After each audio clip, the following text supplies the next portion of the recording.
Hi, my name is Marcus Brown. Today I will be talking about oxycodone in my presentation. The grade I will be teaching are 12th graders, so seniors in high school. And two learning objectives that will be covered in the presentation are students will understand the reasons behind addiction in oxycodone, and they will also understand how to use the drug responsibly. So to start off, we're going to define what oxycodone is. So it's a type of medication that doctors prescribe to patients to help relieve moderate to severe pain.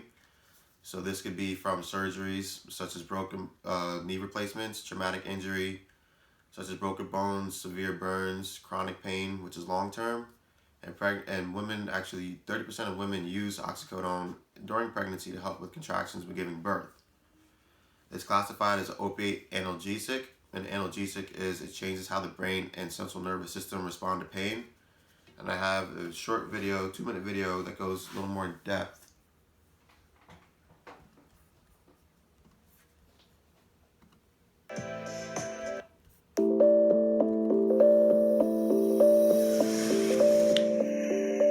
Drug overdose has become the leading cause of accidental death in the U.S., and opioids are usually involved.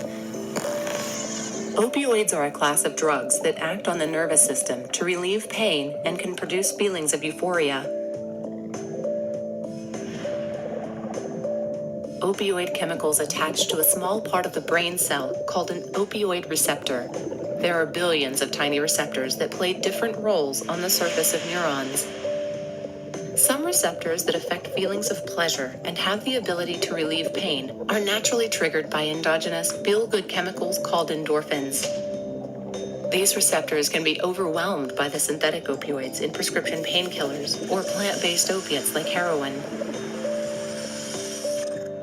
Opioids act on many places in the brain and nervous system, including the limbic system, which controls emotions, where opioids can create feelings of pleasure, relaxation, and contentment. The brainstem, which controls things your body does automatically.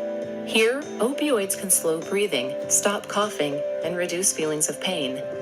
The spinal cord, which receives sensations from the body before sending them to the brain, where opioids can decrease feelings of pain even after serious injuries. It's important not to take more opioids than you are prescribed. Don't take other people's prescriptions, and never mix opioids with alcohol. Safer alternatives, such as over-the-counter pain medication, natural endorphin-releasing activities like exercise, as well as new developments in non-chemical pain management, may hold the key to a future with less pain and less risk of chemical dependency.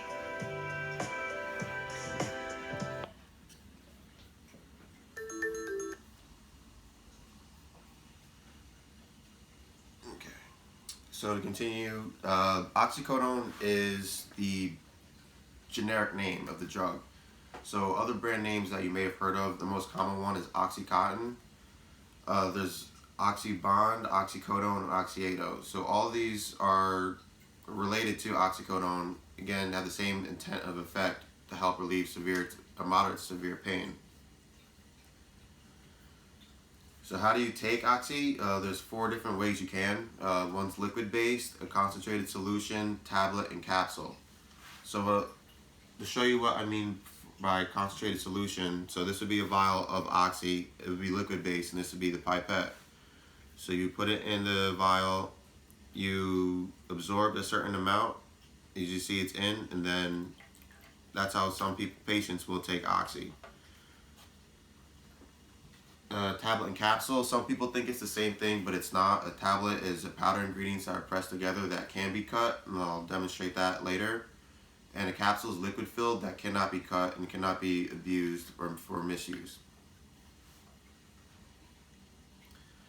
So just to read off some stats, over the past year, 8th graders have been reported 1.2% have used oxy. For 10th graders, 2%, 12th graders, 1.7%, and ages 18 to 25 is 5.5%. So that's why this presentation is directed towards seniors in high school, because as I just read off, ages 18 to 25, it jumps to 5.5%. From 12th graders is 1.7%. So we're trying to prevent that misuse or intentional misuse or abuse later on in their lives. And as of 2018, there have been 67,000 related prescription opioid overdoses, and 35% of those deaths were related to oxycodone, and the number came in to 23,500. So oxycodone and addiction. Uh, People get addicted to this from increased dopamine, increased tolerance, and a misunderstanding. And what I mean by increased dopamine is that they get this sense of pleasure, euphoria, the high from neurotransmitters that are released in the brain. The increased tolerance, so I'll use myself an example. So if I was prescribed oxycodone to take maybe 2 pills a day, after 2 pills a day over extended time, I don't feel the same effects to help relieve the pain. So I may increase the dosage on my own without being prescribed from a doctor to maybe 2 pills a day or 4 pills a day, to where I'm getting the same effect I was once feeling, and now that results in addiction of taking more than I should. And a misunderstanding is that some people think prescribed drugs, over-the-counter drugs from doctors, are not as dangerous as heroin or cocaine, and that's the complete opposite. They can still be dangerous if you misuse the drug or the prescribed drug.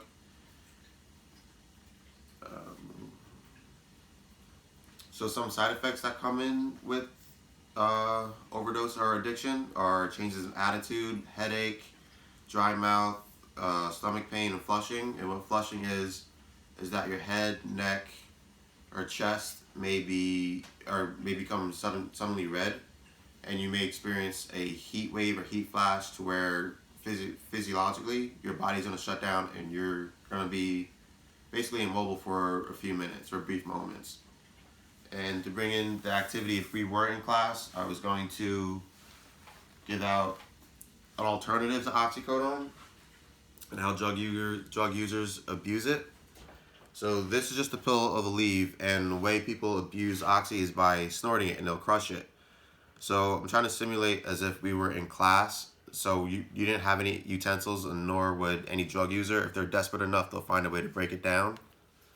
So I'll just spend like a minute or two trying to break this down Babel into powder. So I'm just going to use my phone.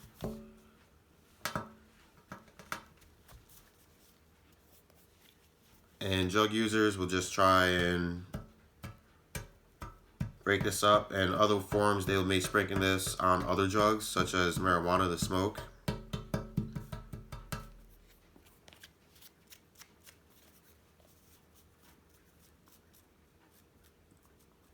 So that's just a quick example of how people will misuse the drug. So going back to the presentation or the slides, we're talking about overdosing. So people overdose because they take oxy to try and get high. They take extra doses of prescription that's actually intended or unintentional, and talked about that before. Increased tolerance results in sometimes of overdosing. Mixed opioids, you don't want to mix with alcohol, other medications, or illegal substances. This could alter the drug and its effects on the body. And unprescribed. So what I mean by unprescribed is, say if a friend of mine was prescribed oxy and I wanted to get high to use it. So what was prescribed to them may not work for me physiologically, so it won't have the same effect. So they are prescribed maybe 2 pills a day or 1 pill a day, and they'll be completely relaxed, no pain. Maybe I want that same high, pleasure, euphoria. It may not work for me. My body is going to react differently, as well as the next person and the next person. So everyone's physiologically bodies are going to work differently. So what happens in an overdose? Drowsiness, difficulty breathing, loss of consciousness, and muscle weakness. And to go into more depth on a point, difficulty breathing, some people end up vomiting.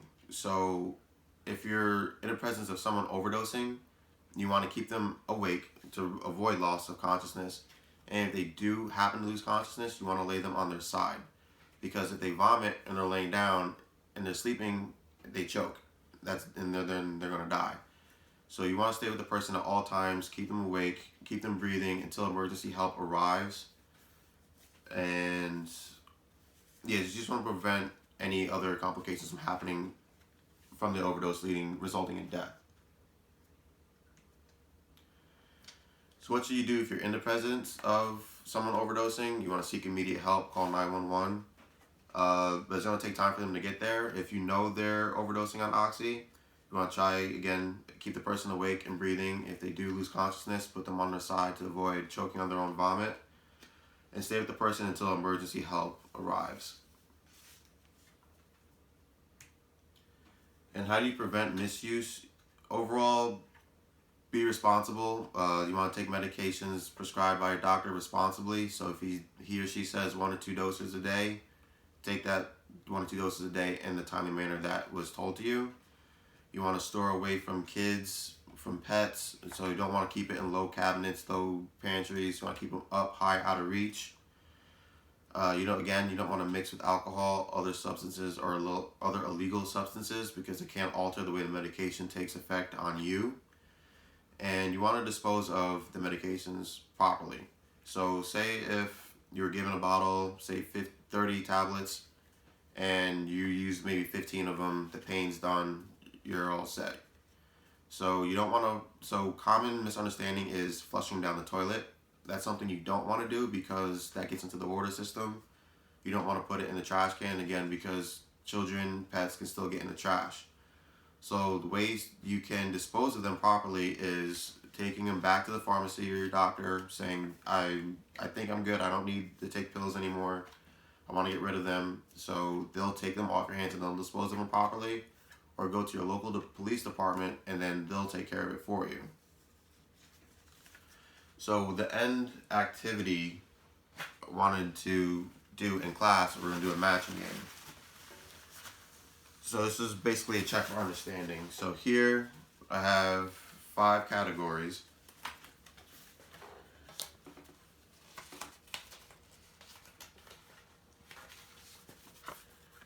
That were discussed in the presentation. So the black type is categories, and as you'll see in a moment, the blue type are the answers. So we're going to match. So if this was in class, we're going to do groups versus each other for a prize at the end. So now I'll just run through the demonstration as if we were class to reiterate some of the information discussed in the presentation.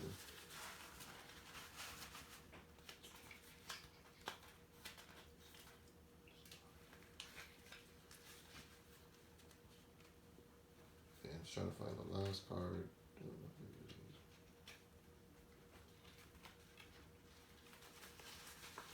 Alright. So these 5 are categories that were discussed. So causes of addiction, what causes an overdose, ways to take oxy, how to prevent oxycodone misuse, and effects of overdose. So I'll walk through as if we were doing this in group in class. So the first point was control feeling of pleasure. So what causes an addiction is that they might take oxy extended period of time that they don't need it anymore, just to keep that feeling of pleasure, high, or euphoria. The next one would be extra doses. Extra doses are too frequent. That also goes with causes of addiction. The next point would be mixing with other medications, alcohol, or illicit drugs, which can result in an overdose, which we don't want. A concentrated solution, as reiterated from the presentation, it's the pipette and the vial. So that's ways to take oxy. Dispose of medicine properly. So that's how to prevent oxycodone misuse. So that prevents other children, pets getting into the medication. The next card is liquid. So that's ways to take oxycodone. The next card is experience high. So that causes an addiction because people, again, want that sense of euphoria, the high that they experience taking oxy. Built up tolerance. That could go into causes of addiction or overdose. We'll put that in overdose. So again, built up tolerance is that over time they may not have the same intended effects on you. So you're taking more doses than that was recommended by your doctor. The next card is to never mix other medications, alcohol, or illegal substances. So that's ways to prevent oxycodone misuse. The next card is capsule. Again, capsule is liquid base that cannot be split. Tablet is the next card, which can be split. It's a compressed powder ingredient that can be, as is shown during the breaking of the pill, it can be abused for getting high. The next card is increases levels of dopamine, and that can go under increases or causes of addiction. I'm sorry. And store medicine safely away from children and pets. So that's a way to prevent oxycodone misuse. Difficulty breathing. Again, effects of overdose. So remember, if they have difficulty breathing, which can lead to the unconsciousness, you want to keep them awake. And if they do happen to lose consciousness, you want to keep them on their side to prevent vomiting and choking on the substance. Muscle weakness. As discussed, it's a pain reliever and muscle relaxer. So people become drowsiness. Again, keep the person awake. Take medicine prescribed for someone else. That's causes for an overdose. Remember, discussed as an example for myself to others.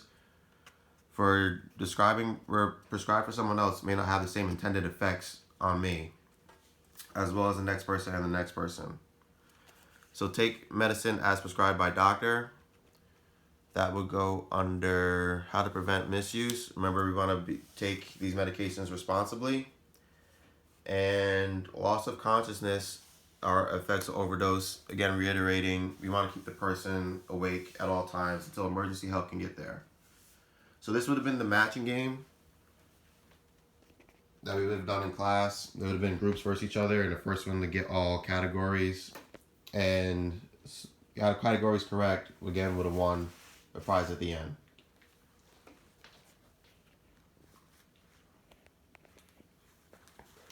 So just clear this, and then we'll get into the anticipatory Q&A that could have been in class.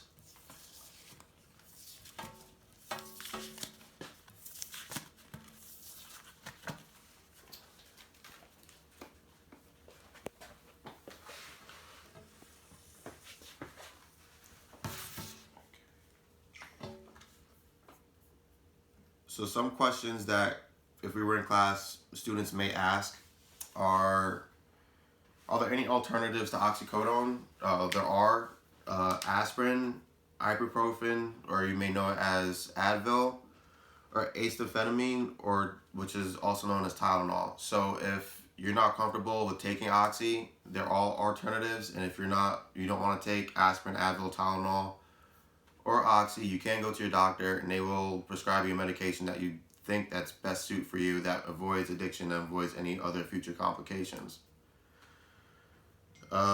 If you are taking oxy and you do feel you're getting addicted to it, so a question would be how to wean addiction.